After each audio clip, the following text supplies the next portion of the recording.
Magandang araw mga bata! Sa araw na ito, kayo ay makakarinig ng kwento. Ako nga pala si Teacher Roxanne, ang magbabahagi sa inyo ngayon ng kwento. May tatanong ako sa inyo mga bata.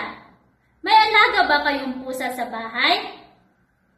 Ano ang pangalan niya? Alam nyo, ako rin. May alagang pusa. Ang pangalan niya ay si Kuting. May nais ba kayong malaman kay Kuting? Ops, teka muna. Bago ako magbahagi ng aking kwento, ay nais kong ipaalala ang mga dapat ninyong tandaan habang kayo ay nakikinig. Umupo ng maayos. Kunin ninyo ang mga mahalagang detalye habang kayo ay nakikinig. At tandaan ang mga aral na makukuha sa kwento. Handa na ba kayo mga bata? Pamagat ng aking kwento ay Ang Nawawalang si Kuting. Isinaayos at iginuhit ni Rian R. Evangelista. Isang araw, naisipang mamasyal ni Kuting. Tuwang-tuwa siya sa mga bulaklak na may iba't ibang kulay. Hindi napansin ni Kuting na nakarating na siya sa parang. Maya-maya ay biglang pumatak ang ulan.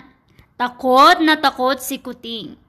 Mabilis siyang tumakbo hanggang sa makarating sa libis ng parang. Nakasalubong niya si Ibon. Bakit takot na takot ka? Ang tanong ni Ibon. Hindi ko alam ang daan pauwi sa amin. Sagot ni Kuting. Saan ka ba nakatira? Tanong muli ni Ibon. Ngunit hindi sumagot si Kuting. Diyan ka na, at umalis si Ibon. Nakasalubong din niya si Aso. Saan ang tungo mo? Tanong ni Aso. Hindi ko alam ang daan patungo sa amin. Sagot ni Kuting. Saan ka ba nakatira? Ngunit hindi alam ni Kuting kung saan siya nakatira. Diyan ka na, at umalis na si Aso. Nakita siya ni Paru-Paro.